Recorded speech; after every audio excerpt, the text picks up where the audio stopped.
عليكم ورحمة الله وبركاته. الحمد لله العلي الأعلى الذي خلق فسوى والذي قدر فهدى. أشهد أنه لا إله إلا هو له الأسماء الحسنى وأشهد أن محمدا عبده ورسوله صاحب المقام المعلى. أما بعد فأعوذ بالله من الشيطان الرجيم. بسم الله الرحمن الرحيم. لقد جاءكم رسول من أنفسكم عزيز عليه ما عنتم حريص عليكم بالمؤمنين رؤوف رحيم. صدق الله العظيم. Honorable ulama, respected brothers, mothers and sisters, on the occasion of Mi'raj, which was a well-known incident that transpired in the life of Rasulullah sallallahu alayhi wasallam, all the Anbiya alayhi wassalatu wassalam had gathered on the plains of Aqsa. Nabi sallallahu alayhi wasallam was taken miraculously from Makkatul Mukarramah to Baytul Maqdis, Jerusalem in Palestine. And the Anbiya alayhi wassalatu wassalam had come from the heavens. Jibreel alayhi salatu wassalam had called out the adhan to indicate that the performance of salah was about to take place.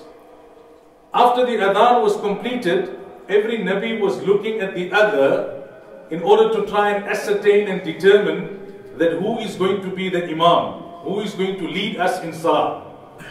And as we know, it's a well-known story. Jibreel alayhi salatu wassalam took Rasulullah sallallahu alayhi wasallam to the front and he told him that Allah has decreed and Allah has instructed that you will lead all the Anbiya alayhi salatu wassalam in salah.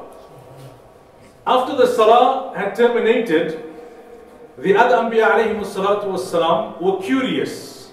They wanted to know, what is so special about this Nabi? What is so special about this Prophet? That Allah has privileged him, Allah has honored him, and Allah has given him that status of leading all the Anbiya alayhi salatu wassalam in the greatest act of ibadah, which is salah. Nonetheless, whilst this discussion was taking place, the Anbiya alayhi salatu wassalam started to praise Allah individually. So Ibrahim alayhi salam stood up and he said, Alhamdulillah, all praise is due to that Allah, ittaqadani khalila, who made me his khalil, who made me his friend. Then Dawud alayhi salam stood up and he said, all praise is due to that Allah who granted me kingship and prophethood. Dawud alayhi salam was such that he had kingship and he had prophethood. He had the best of both. Sulaimaan alayhi salatu wasalam stood up and he praised Allah and he said, Alhamdulillahi alladhi ja'ala li mulkan la yanbaghi li ahadin min ba'di.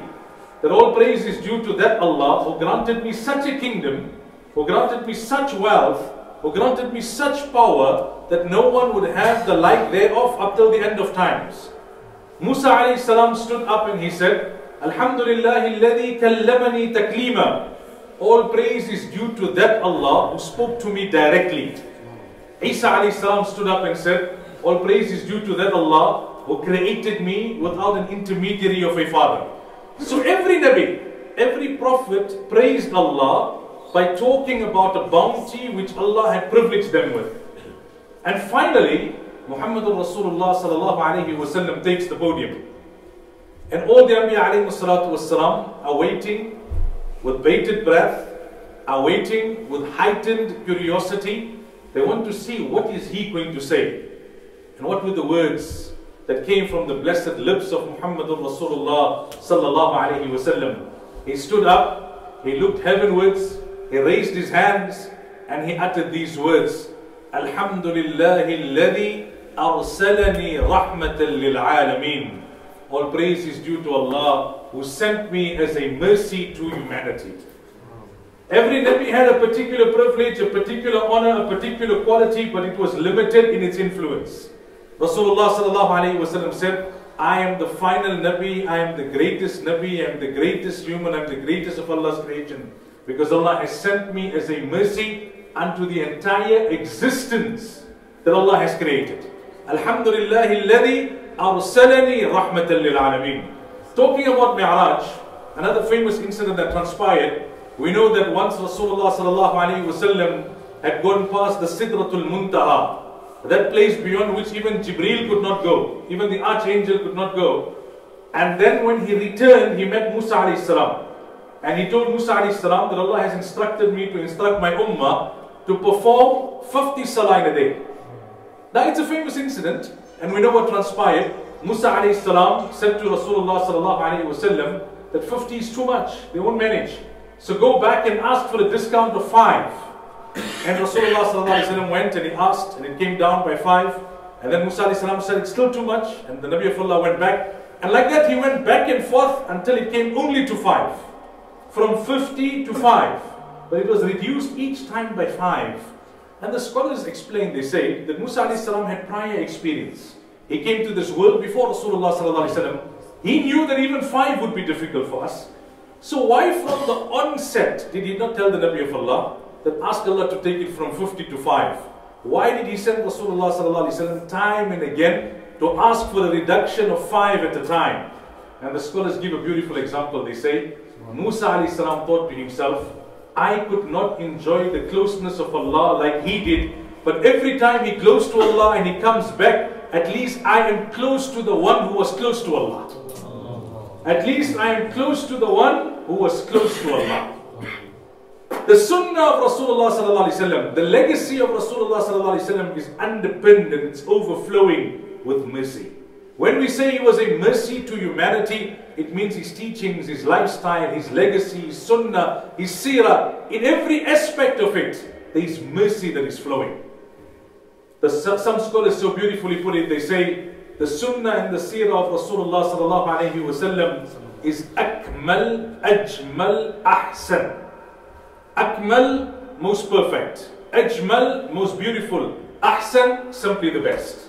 Simply the best. You will not be able to find a lifestyle which was more comprehensive.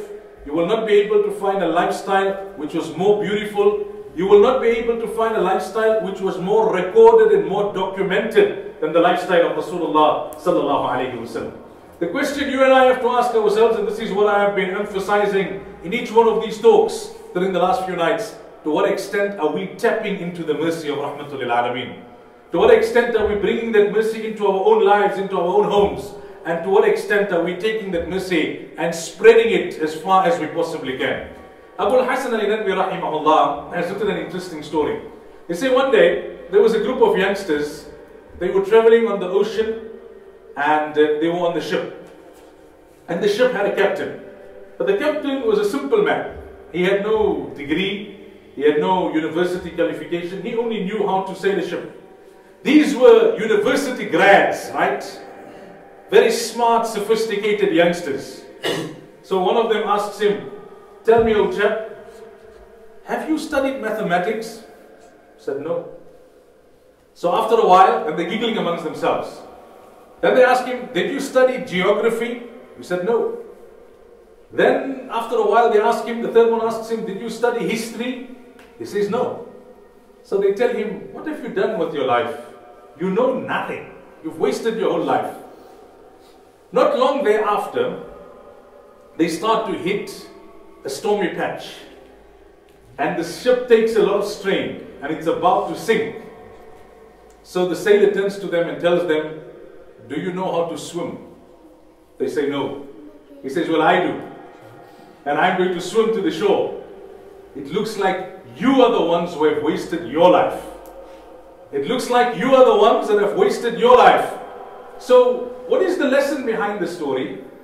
That we know many things which is important for us to know. But that which is most important for us to know, we know very little about it. We know a lot about the sciences of this dunya, and so we should. There's nothing wrong with that. But when it comes to the sunnah and the seerah of Rahmatul Lil Alameen, we know very little. And then also that which we know, we practice very little. Whereas, it is one thing to take pride in the fact that we are from the greatest ummah. We are from the ummah of the greatest Nabi. Indeed, it's an honor from Allah. It did not happen by coincidence. It did not happen by chance. Allah decreed, Allah chose, Allah selected you and I to be from the ummah of Muhammad Rasulullah sallallahu alayhi wasallam. But the real honor and the real privilege is in the extent to which we adopt the lifestyle and the teachings of Rasulullah sallallahu alaihi wasallam. Last night I was talking about something, and there was a point that I want to add on. I was speaking about the love that Allah has for us, and the love that Rasulullah sallallahu alaihi wasallam has for us.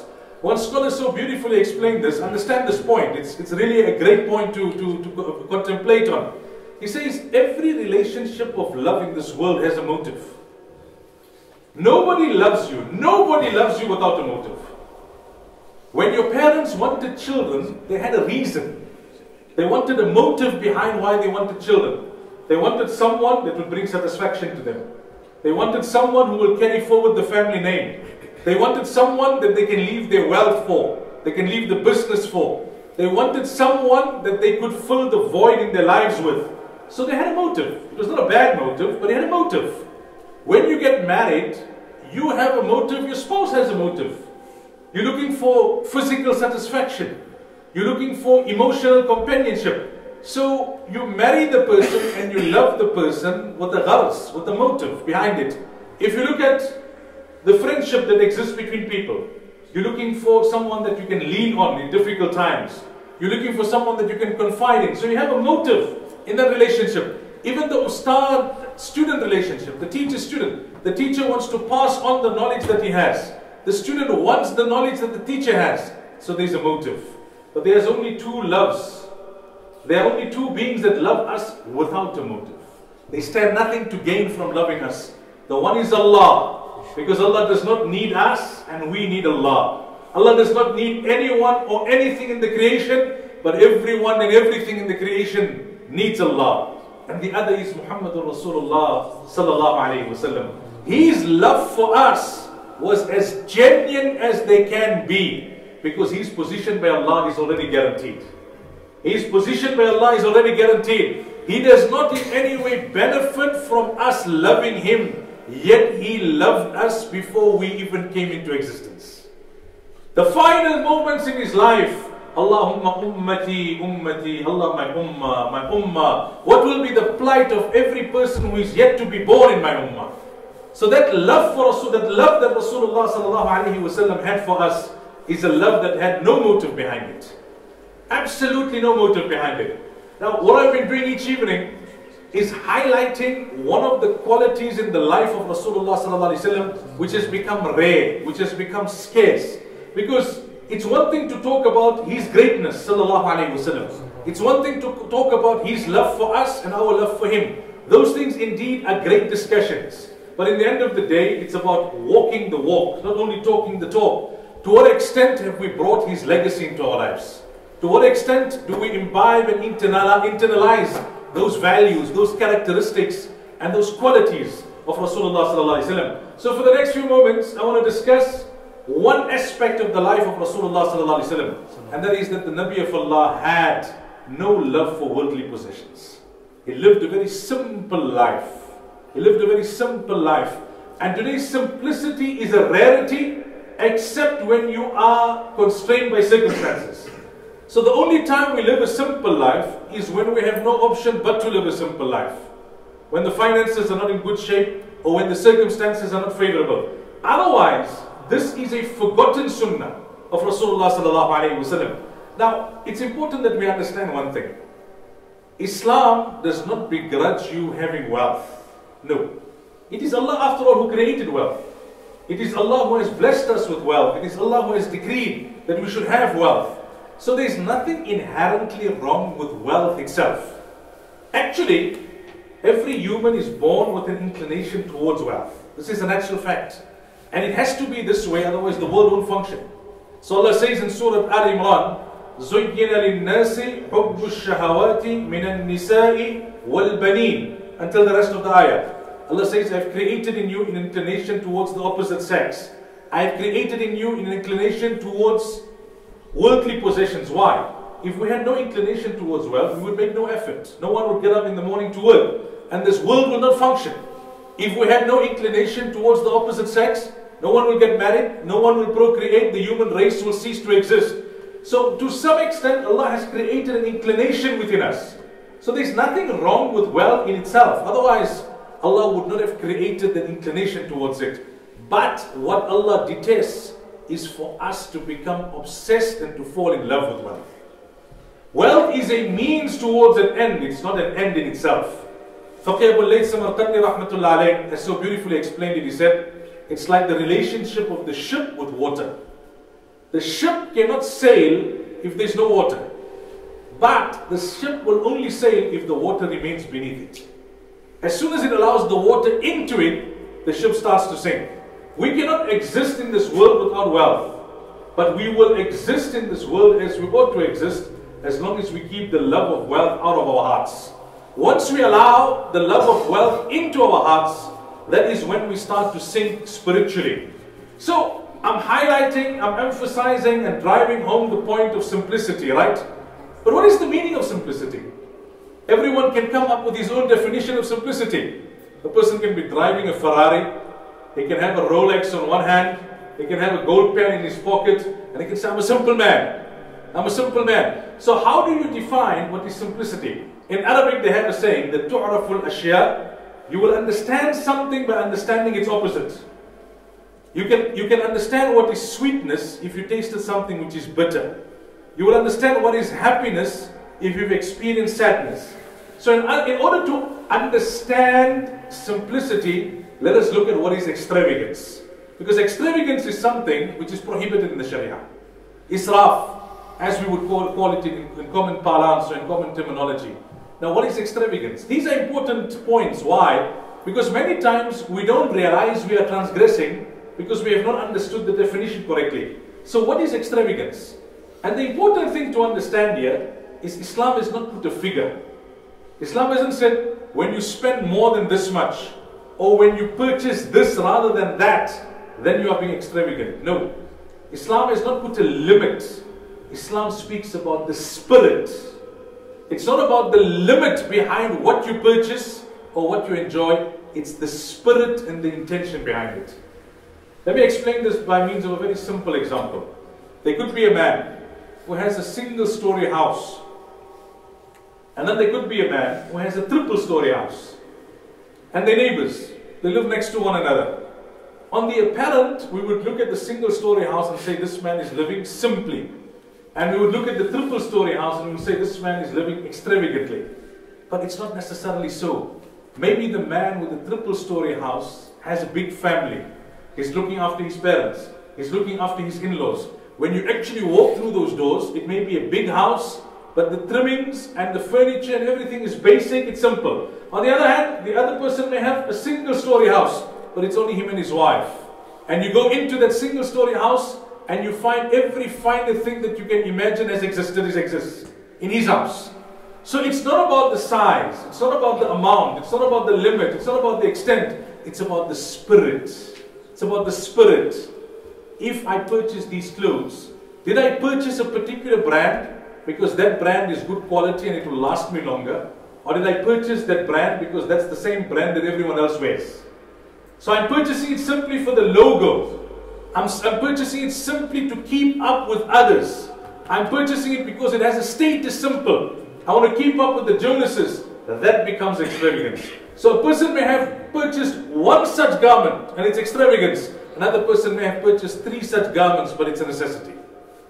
So simplicity has got to do with the intention. It's got to do with the spirit. It's got to do with understanding what you need versus what you want. This is something we ought to teach our children also from a young age. Everything they want, we give. And then they tend to think that life is about satisfying whatever you want, achieving whatever you want. But you know what's the scary part about it? There's no human that has ever lived who got whatever he wanted. There's no human that got whatever he wanted. If he wanted a particular woman, he always found thereafter there was a woman prettier or more beautiful. You wanted a particular car, and thereafter you discovered that there was a better car. There was another car that was drawing more people's attention. You wanted a particular gadget. You know, they talk about FOMO, fear of missing out. So I have a cell phone, I have a mobile, it's working perfect, but somebody else has got the latest one. I may be missing out on something. Although there's really no new feature there. So we just want it, we don't need it. So we run after what we want. There's a beautiful hadith of Rasulullah sallallahu alayhi wa sallam, where the Nabi of Allah says, انظروا إلى من هو أسفل منكم ولا تنظروا إلى من هو فوقكم فهو أجدر ألا تزدر نعمة الله عليكم. When it comes to worldly things, always look at those who have less than you, not those who have more than you. Because there will always be someone who has something that you don't have. When it comes to matters of deen, then don't look at that person who's performing less salah or giving less charity. Look at the person who's doing more. Because then it brings you closer to Allah. You always remain desirous of doing more in matters of deen. But when it comes to matters of dunya is such that always look at those who have less. There's this famous example of Shaykh Sa'di rahmatullah alayh, which I always give. He says, I had no shoes. And I was walking the streets. And my feet were starting to blister. And they were starting to bleed. And I became frustrated. And I decided I'm going to the masjid. And I'm going to complain to Allah. And I'm going to ask Allah that Allah grant me shoes. I need shoes. And he says, as I was walking into the masjid, I bumped into a man who was exiting. And he had no legs. And then I said, my Allah, I have no right to complain. I have no right to feel dissatisfied. I have no right to feel that I'm being left out. Yeah, I don't have shoes. I'm looking at everyone who has shoes. But here's a man who has no legs. Honestly, sometimes what we purchase for one meal will satiate a family in Syria or amongst the Rohingya for an entire month. Sometimes what we spend on one garment to make our kid happy on the day of Eid can put a hot meal on a person's table for an entire month. What we sometimes budget for one holiday of vacation is some people's entire annual budget. Yet we feel deprived. We feel that we don't have enough.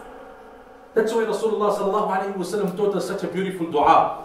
The problem with us, brothers, is that we're always making dua for sustenance, but we don't ever make dua for contentment. We say, Allah, I want more. Nothing wrong with that. Ask of Allah. Allah gives. Allah's treasures are limitless. Allah's bounties are infinite.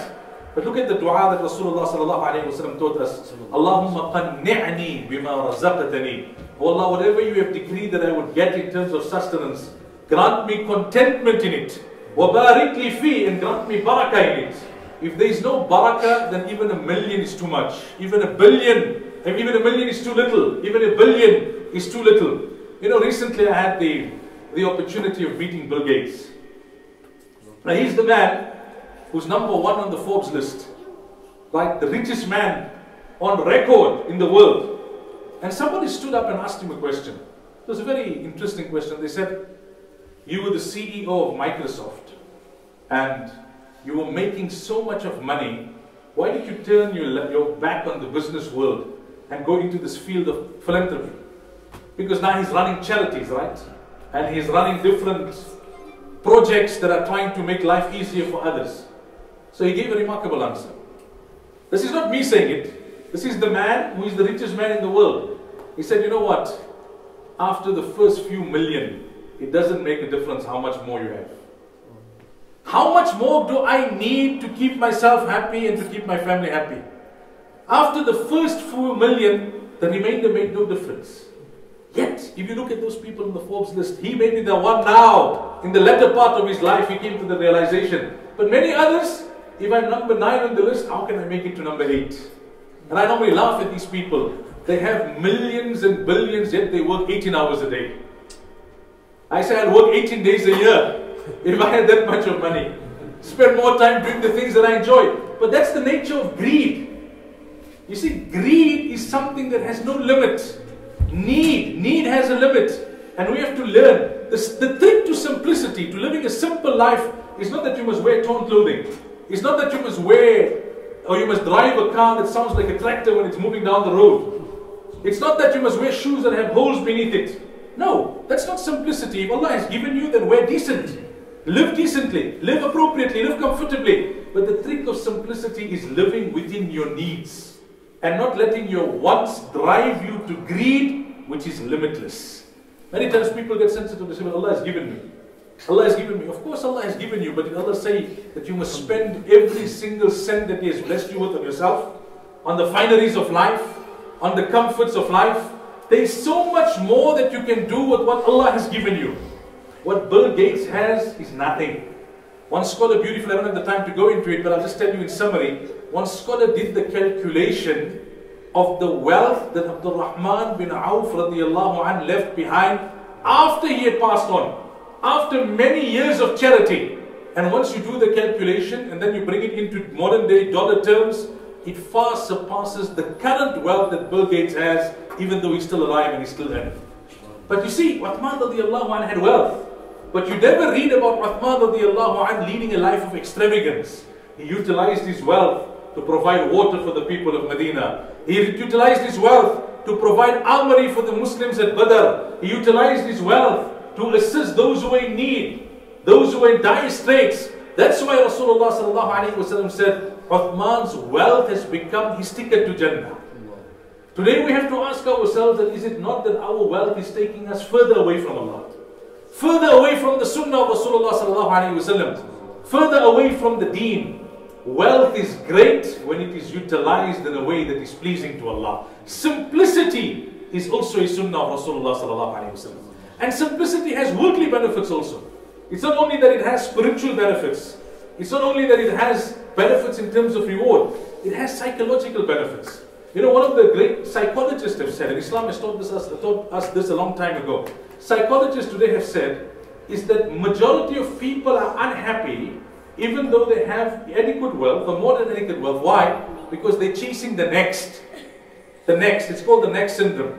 You think that you'll be happy when you're a young boy, you're growing up. You think I'll be happy one day when I have my own money. And I'm independent and I don't have to listen to my parents.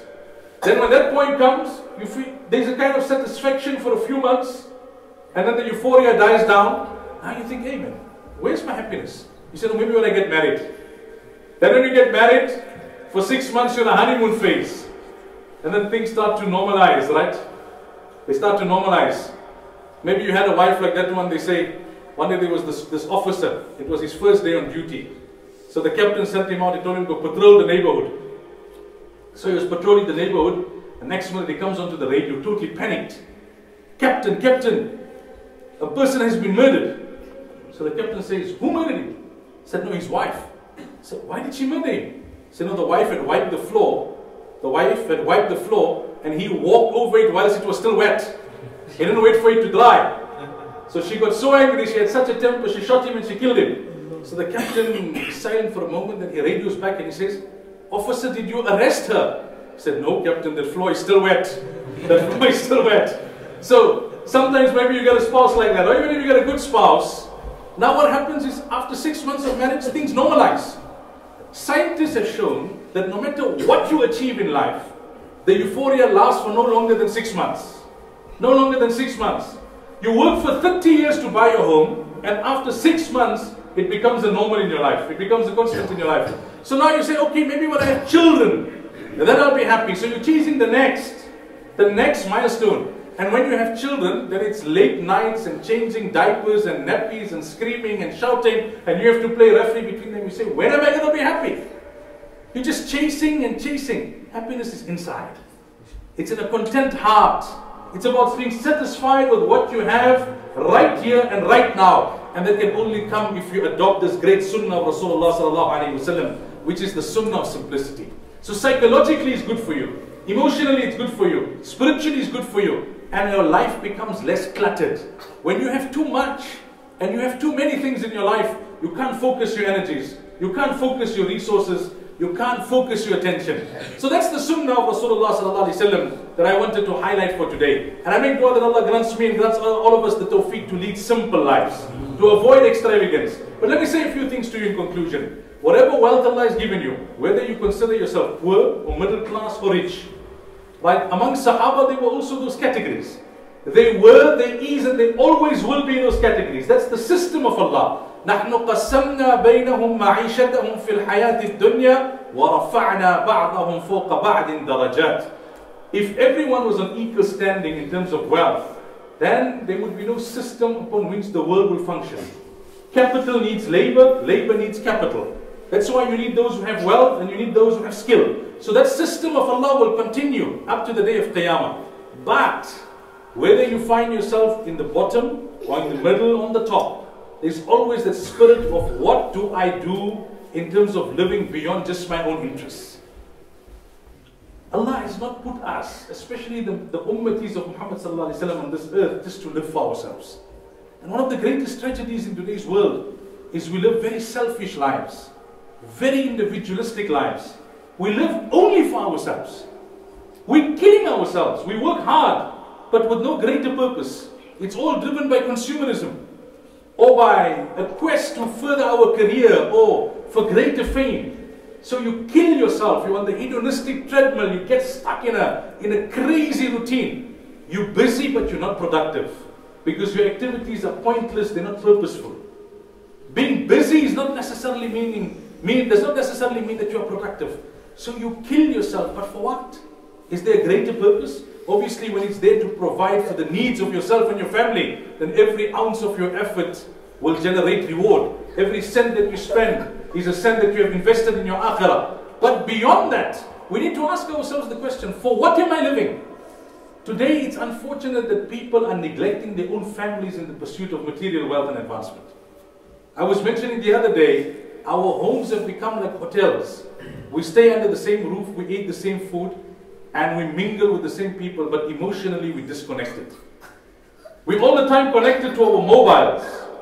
We're all the time looking, eating with the right hand, texting with the left hand. We struggle to put it down even when we're going to answer the call of nature. It is to follow us. It is to come with us. That has become our wives, our children, our spouses. And we forget that the reservoir of happiness is in your relationships. True happiness lies in your family. You know, there's this anecdote that I like to share, and I'll share this and I'll just conclude. They say there was this man, but it's obviously an anecdote, right? But it encapsulates and it so beautifully embodies the kind of lifestyle that we live today, the rat race. We have made so much of advancement as humans, but we have forgotten how to live as humans. We have become very machine-like. We've become very machine-like because we live in this machine age. They say there was this man who applied for a job as a woodcutter. And he came the first day, so the boss gave him an axe, and he went and he worked hard because he wanted to impress the boss, and he chopped 15. So at the end of the day, the boss tells him, this is a record. Nobody has chopped down 15 trees in one day. So what did he do? The next day he came and he worked even harder, wanting to impress the boss even further, but he only managed 30. And then the next day came down to 10. At the end of the week, he managed only 3. And with a great degree of embarrassment, he came before his boss and he tendered his resignation. But this was not a boss, this was a leader. There's a difference between a boss and a leader. It's a different topic for a different time. So the boss told him, no, I'm not going to accept your resignation, but I'm going to teach you a life lesson. Why is it you came down from 15 to 3? Is it that you're not working hard enough? No. Is it that you're not coming on time? No. You're coming early, you're leaving late, you're working hard. But there's one thing you've forgotten. You have forgotten to sharpen your axe. So after the first day, the axe became blunt. After the second day, it became blunter. After the third day, it became even more blunt. You're putting in more effort, but you're yielding lesser results because the simple fact of sharpening your axe has escaped you in your quest to impress. We don't take our time to sleep properly. We don't take our time to talk to people, not to talk to them with one eye and another eye on the mobile. We don't take our time to connect with our spouses and our children and to build our relationship within our families. So emotionally and psychologically we've become blunt. We work, we achieve, we gain, we have everything that we ever wanted, yet we feel hollow and we feel empty inside because we have not understood the true legacy of Rahmatul Lil Alameen. Allah did not send us to this planet to kill ourselves, to fall over ourselves in the quest for material pursuit and wealth. Allah has sent us to lead a life of balance. You know, they did a survey amongst people who were in their 50s, and they asked them, what is your greatest regret in life? They said, our greatest regret in life is we spent too much of time working and too little time with the family. You know what happens in life? We tend to think, I'm young, let me push now and I'll compensate for it later. I know of how many people, they said, all right, let me work hard, I pay off the house, I buy the car, we go for Hajj, I get the children educated, then I'll relax. Then I'll take the wife and we'll tour the world. But just as you were getting to that point, the wife is diagnosed with a terminal illness. Just as you're getting to that point, your own life comes to an end. Or when you get to that point, your children have now grown up, but they have no connection with you. Now you have the time, but they don't have it because they're running their own rat race. So you compensate now by spending all the time with your grandchildren. But that whole one generation was lost to you because you did not lead a life of balance. So the life of balance extends to our own family, but it also extends to the broader family. We as Muslims cannot be living for ourselves. We need to live for our families. Then beyond that, we need to live for our communities. How is it that we go to bed at night with food that is left over, but within our localities there are people who have a need? How is it that we respond to an international crisis simply because it resonates with us, but there may be a crisis in our neighborhood and we don't respond to that? We tend to think, why do they always come to us? Whereas Rasulullah sallallahu alayhi wa sallam has said, "Inna lillahi khalqan khalaqahum li hawa'ij nas." There are some in Allah's creation, Allah has made them like magnets. Whoever is in need, they come to that person. That person should not think, why they always come to me. By coming to you, they protect you from the punishment of Allah. If it was not you, Allah would have chosen someone else. You not doing them a favor, they are doing you a favor by coming to you so that you can secure the assistance of Allah. So that you can secure the mercy of Allah. Because what you have that you are giving them is not truly yours. It has only been entrusted to you by Allah for you to share with others. We need to live to serve the creation of Allah. And this is the work that the Al-Imdad Foundation is doing. Holistic assistance. Not only somebody needs food, so we give them food. Somebody needs shelter, so they give them shelter. Someone needs education. They need spiritual upliftment. They need emotional care. And this is an organization that we can vouch for, because back in South Africa, they enjoy great repute. They are, the scholars have confidence in them, the business community has confidence in them, the broader populace has confidence in them, and the same could be said for the UK branch. And the professionalism and the dedication and the enthusiasm with which they do their work is indeed remarkable. But again, I want to drive up this point as I wrap up. It's not only their work. They are merely our representatives. It is our work. It is our work. Al-khalqu iyalullah. The entire creation, Muslim or non-Muslim, human or non-human, is the family of Allah. If you want to reach Allah, then you reach Allah by serving His family. You reach Allah by serving His creation. I'll leave you with this last anecdote. Shaykh Balkhi rahmatullah alayhi and Ibrahim bin Adham were two great saints. And they always used to talk to one another. And they always used to share wisdom with one another. So one day Ibrahim bin Adham asked Shaykh Balkhi that what was the turning point in your life? Now Shaykh Balkhi had totally left the dunya. He had shunned the world and he was totally occupied in the worship of Allah. He never pursued any wealth, had no job, all the time in ibadah. So Ibrahim bin Adham rahmatullah alayhi asked him, what was the turning point in your life? He said, one day I saw a bird that was blind and it was crippled. I saw a bird that was blind and was crippled. And I thought to myself, this bird cannot live for long. Because it's blind and it's crippled. How is it going to find food? And whilst I was thinking this thought, another bird, which was fully capable, came with food in its mouth and it put it into the mouth of the bird that was blind and crippled. So I said to myself, oh Allah, if you're taking care of the sustenance of a bird, which is a meek, small creature in front of me as a human, but you're taking care of the bird and the sustenance of the bird, that the food is coming into the mouth of this bird, then I'm not going to worry about seeking sustenance. I'm going to dedicate my life to your ibadah and worship. So Ibrahim bin Adham rahmatullah alayhi looked at Shaykh Balkhi and said, my friend, you took a lesson from the blind bird and the crippled bird, which is great. But it would have been better if you took a lesson from the bird that was capable and you dedicated the rest of your life to serving the creation of Allah. So let us serve the creation of Allah, not only by our wealth, but by our time and with our expertise and with our experience and our supplications and our du'as. And if we are constrained and we can't do it directly, then let us be grateful to those who have taken the responsibility of doing it on our behalf and assist them to the best of their abilities. May Allah grant me and all of us the tawfiq. Wa sallallahu wa sallam wa barak ala nabiyyina Muhammad wa akhir da'wana alhamdulillah.